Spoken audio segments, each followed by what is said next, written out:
Hello friends, welcome back Spain news channel நண்பர்களே. இன்னைக்கு இந்த வீடியோவில் ஒரு முக்கியமான ஒரு எச்சரிக்கை ஜோதிட சாஸ்திர விஷயத்தை தான் அதிரடியாக பார்க்க போகிறோம்.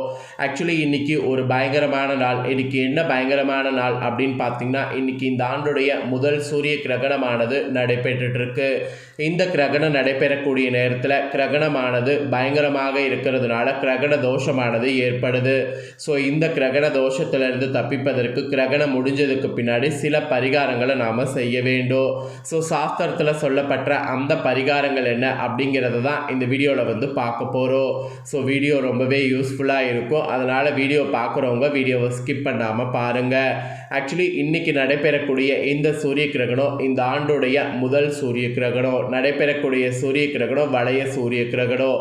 இந்த சூரிய கிரகணம் இந்தியாவில் தெரியுமா தெரியாதா, இந்த கிரகணத்தை பற்றிய பல தாள்களை ஃபஸ்ட்டு நீங்கள் தெரிந்துக்குங்க. அதுக்கப்புறம் கிரகணம் நடந்து முடிந்ததுக்கு பின்னாடி கிரகண தோஷம் ஏற்பட்டதை தவிர்ப்பதற்கு என்ன பரிகாரம் செய்யணும் அப்படிங்கிறத ஷேர் பண்ணுறேன். ஏன்னா கிரகணம் நடக்கக்கூடிய நேரத்தில் நிறைய விதமான கதிர்வீச்சுக்கள் வெளிவரும். அது எல்லாமே ஆபத்தானது. அது எல்லாமே நம்ம வீட்லேயும் நம்ம உடல்லையும் நம்மளை சுற்றி இருக்கக்கூடிய இடத்துலையும் இருக்கும். அதுலேருந்து தப்பிப்பதற்கு கண்டிப்பாக நாம் பரிகாரங்கள் செய்தாகணும். அதனால் அதெல்லாம் என்ன பரிகாரம், அதை எப்படி செய்யணும், அதை செய்கிறதுனால என்ன மாதிரியான நன்மைகள் ஏற்படும் அப்படிங்கிறதையும் உங்களுக்கு ஷேர் பண்ணுறேன். ஸோ இந்த வீடியோ ஆன்மீக ரீதியாக ரொம்பவே முக்கியமானதாக இருக்கும். அதனால் வீடியோ பார்க்குறவங்க வீடியோவை ஸ்கிப் பண்ணாமல் பாருங்கள். ஃபஸ்ட்டு இப்போ கிரகணம் என்றைக்கு உங்களுக்கு தெளிவாக இருக்க போகுது அப்படிங்கிறத சொல்கிறேன். இன்றைக்கி தான் கிரகணம் நடக்க போகுது. ஆனால் கிரகணம் நடக்கிறத பற்றிய முழு டீட்டெயிலையும் ஃபஸ்ட்டு ஷேர் பண்ணிடுறேன். கிரகணம் நடக்கக்கூடிய டீட்டெயிலை முதல்ல தெரிஞ்சுக்குங்க. அதுக்கப்புறம் கிரகணம் முடிஞ்சதுக்கு பின்னாடி என்ன செய்யணும் ஏது செய்யணும் அப்படிங்கிறத அதிரடியாக இந்த வீடியோவில் பார்க்கலாம். ஃபஸ்ட்டு 2026 ஆண்டில் முதல் சூரிய கிரகணம் இன்றைக்கி நடக்குதுன்னு சொன்னல. இந்த கிரகணத்துடைய டைம் என்ன, இந்தியாவில் எங்கு எப்போது பார்க்கலாம் அப்படிங்கிற முழு விவரங்களை உங்களுக்கு ஷேர் பண்ணுறேன். முதல்ல முழு விவரங்களை தெரிஞ்சுக்குங்க. அதுக்கப்புறம் மற்றதை நாம் இந்த வீடியோவில் அதிரடியாக பார்க்கலாம். இந்த ஆண்டுடைய முதல் சூரிய கிரகணமானது இந்தியாவில் இன்றைக்கி எங்கு பார்க்கலாம் என்பது கண்டிப்பாக நாம் தெரிஞ்சுக்க வேண்டும். ஃபர்ஸ்ட் ஆஃப் ஆல், சூரிய கிரகணம் என்பது சந்திரன் பூமி மற்றும் சூரியன் இடையே நேர்கோட்டில் நிற்கும்போது சூரியனுடைய ஒளி பூமியை முழுவதுமாகவோ அல்லது ஒரு பகுதியாகவோ அடையாமல் மறைக்கப்படுவதை குறிக்கும். இந்த நிகழ்வு பொதுவாக அமாவாசை நாளில் மட்டுமே நடைபெறும். இன்றைக்கி மாசி மாத அமாவாசை, கரெக்டாக பார்த்தீங்கன்னு வச்சுக்கோங்களேன் செவ்வாய்க்கிழமை. இன்றைக்கி தான் இந்த கிரகணம் நடைபெறுது. சந்திரன் சூரியனை முழுமையாக மறைத்தால் முழு சூரிய கிரகணம், ஒரு பகுதி மட்டும் மறைத்தால் பகுதி சூரிய கிரகணம், சூரியன் வளையம் போல தெரிந்தால் வளைய சூரிய கிரகணம். இன்னைக்கு நடைபெறக்கூடிய சூரிய கிரகணம் வளைய சூரிய கிரகணம். சூரிய கிரகணங்கிறது ஒரு இயற்கையான விண்வெளி நிகழ்வாகும். இதனை நேரடியாக கண்ணால் பார்க்கக்கூடாது. ஏன்னா அதனால் கண்களுக்கு ஆபத்து ஏற்படும். ஒவ்வொரு ஆண்டின் தொடக்கத்திலேயும் சூரிய கிரகணம் மற்றும் சந்திர கிரகணம் நடைபெறுவது வழக்கம். அந்த வகையில் 2026 ஆண்டிற்கான முதல் சூரிய கிரகணம் பிப்ரவரி 17 இன்னைக்கு செவ்வாய்க்கிழமை மாசி அமாவாசையில் நடைபெறுது. கரெக்டாக கும்ப ராசியில் சூரியன் இருக்கும்போது ராகுவுடைய சேர்க்கையில் சனியுடைய பார்வையில் இந்த கிரகணமானது இன்னைக்கு நடைபெறுது. சூரியனுக்கும் பூமிக்கு இடையே சந்திரன் வரும் பொழுது குறிப்பிட்ட சில மணி நேரங்களில் இந்த சூரிய கிரகணம் ஏற்படும். அந்த வகையில் இந்த ஆண்டிற்கான முதல் சூரிய கிரகணமானது இந்தியாவில் தெரிய வாய்ப்பு கிடையாது. காரணம் என்னன்னா, கரெக்டாக மாலை நேரத்தில் கிரகணமானது நடைபெறுது. அதனால் இந்தியாவில் கிரகணத்தை பார்க்க முடியாது. அப்புறம் நிறைய பேருக்கு ஒரு டவுட் என்னென்னா, அமாவாசையில் மட்டும்தான் சூரிய கிரகணம் தோன்றுமா அப்படிங்கிறது. அமாவாசையில் மட்டும்தான் தோன்றும். பொதுவாக சூரிய கிரகணம் அனைத்துமே அமாவாசை நாட்களில் தான் தோன்றும். காரணம், அமாவாசை நாளில் தான் சந்திரன் பூமிக்கு சூரியனுக்கு நடுவில் இருக்கும். அப்போது சூரியனிலிருந்து வரக்கூடிய ஒளியை சந்திரன் மறைக்க வாய்ப்பு ஏற்படுது. இதனால் பூமியிலிருந்து பார்க்கும் பொழுது சூரியன் முழுவதுமாகவோ அல்லது பகுதியளவோ மறைந்தது போல தெரியும். இதுவே சூரிய கிரகணத்திற்கு காரணமாக அமைகிறது. இந்த ஆண்டின் முதல் சூரிய கிரகணமானது கரெக்டாக இப்போ நடைபெறுதில்ல. இந்த நடைபெறக்கூடிய டைமில் ஆக்சுவலி வெளியே போகிறத அவாய்ட் பண்ணும், வானத்தை பார்க்குறத அவாய்ட் பண்ணும். காரணம் என்னென்னா, இந்த கிரகண நேரத்தில் நம்ம பார்க்குறது நம்ம கண்களுக்கு ஆபத்தை ஏற்படுத்தும். வெளியே போகும்போது அது நம்ம உடலில் போகும்போது அது ஆபத்தை ஏற்படுத்தும். இன்றைக்கி கிரகணம் ஸ்டார்ட் ஆகிறது மாலையில் 3:26 மணிக்கு ஸ்டார்ட் ஆகுது. முடிகிறது 7:57 முடிவடையுது. கிட்டத்தட்ட 5 மணி நேரத்துக்கு மேலே இந்த கிரகணமானது இன்னைக்கு வலுவாக நடைபெறுது. இந்த கிரகணம் நடக்கக்கூடிய இன்னைக்கு மதியத்திலிருந்தே சூரியனை பார்க்கக்கூடாது. நேரடியாக பார்க்கறது ரொம்ப ஆபத்தை ஏற்படுத்தும்.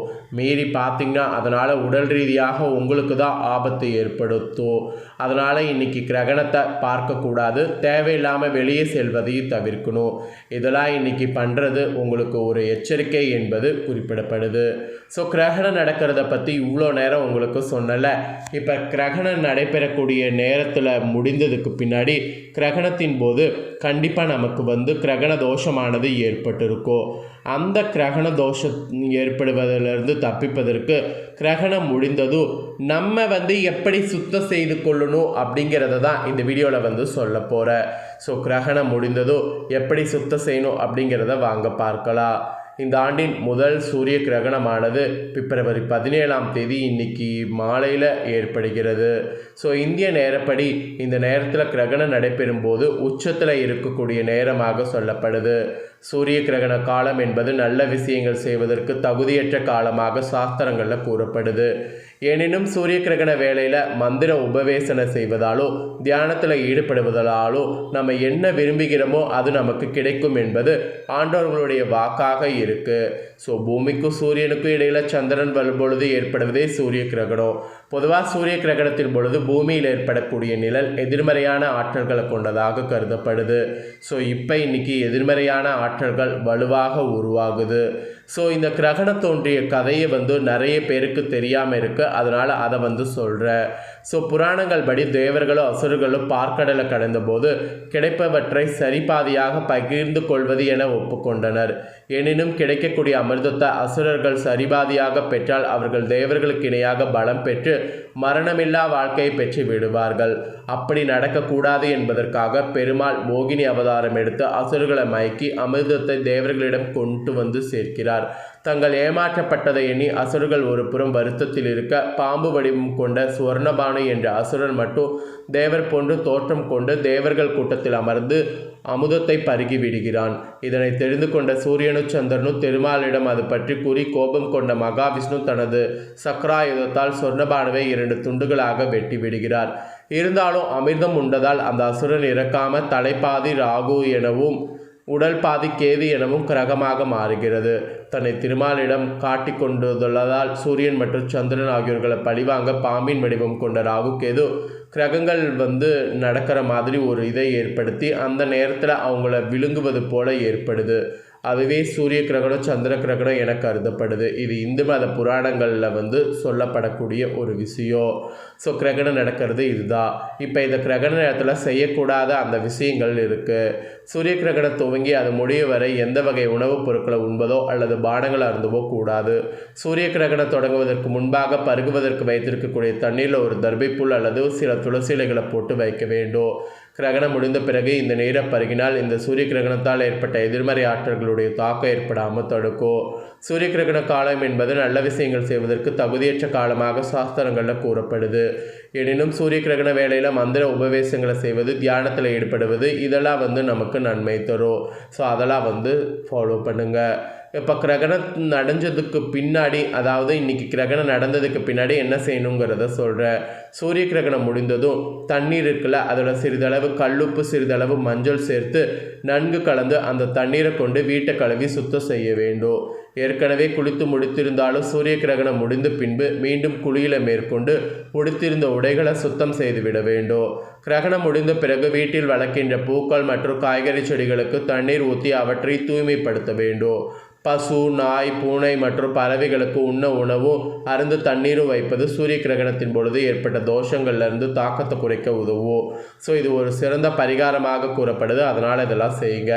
சூரிய கிரகண காலங்களில் பிறக்கிறதுக்கு நாம் தானங்கள் கொடுப்பது சிறப்பு என சாஸ்திரங்களில் கூறப்படுது. தானங்கள் கொடுக்க விரும்புபவர்கள் கிரகணத்திற்கு முன்பாக கொடுப்பது சிறப்பு. கிரகணத்திற்கு முன்பாக கொடுக்க முடியாதவங்க கிரகணம் முடிந்த பிறகு உங்களால் தூய்மைப்படுத்தி கொண்ட பிறகு பிறருக்கு தானங்கள் அளிக்கலாம். ஸோ கிரகணம் முடிந்ததும் கோவிலில் இருக்கக்கூடிய அர்ச்சகர்கள், அப்புறம் வேதம் ஓதக்கூடிய பிராமணர்கள் போன்றவர்களுக்கு அரிசி, காய்கறிகள் போன்றவற்றை வறிய நிலையில் இருக்கக்கூடிய மக்களுக்கு கருப்பு நிற காலணிகளை தானம் அளிப்பது கிரகண காலத்தில் படக்கூடிய தோஷங்களை போகக்கூடிய சிறந்த பரிகாரமாக திகழ்கிறது. கிரகணம் முடிந்த பிறகு மீண்டும் புதிதாக ஏதேனும் ஒரு நெய்வேத்திய உணவை வீட்டு பூஜையில் இருக்கக்கூடிய தெய்வத்திற்கு படைத்து காயத்ரி மந்திரங்கள் அல்லது சிவபெருமானுக்குரிய மகா மந்திர பாராயணம் செய்வது சிறப்பு. இறைவனுக்குரிய மந்திர பாராயணம் முடித்த பிறகு எந்த வகை உணவு உண்பதையும் பானம் அருந்துவதையும் மேற்கொள்ள வேண்டும். ஸோ கிரகணம் முடிந்ததுக்கு பின்னாடி இதெல்லாம் ஃபாலோ பண்ணணும். ஸோ ஃபாலோ பண்ணால் நல்லது, ஃபாலோ பண்ணலன்னா உங்களுக்கு தான் ஆபத்து. அதனால் ஃபாலோ பண்ணுங்கள். ஸோ இதெல்லாம் தாங்க உங்களுக்கான பலன்கள் என்பது குறிப்பிடப்பட்டிருக்கு. ஸோ குறிப்பிடப்பட்டதை தெளிவாக உங்களுக்கு ஷேர் பண்ணியிருக்கேன். ஷேர் பண்ணதை தெரிஞ்சிருப்பீங்க. தெரிஞ்சதுக்கேற்ப நடந்து பயன்பெறுங்க. உங்கள் ஃப்ரெண்ட்ஸ் ஃபேமிலிக்கும் ஷேர் பண்ணுங்கள். அவங்களும் பார்த்து பயன்பெறட்டும். வேறொரு வீடியோவில் சந்திக்கிறேன். நன்றி, வணக்கம்.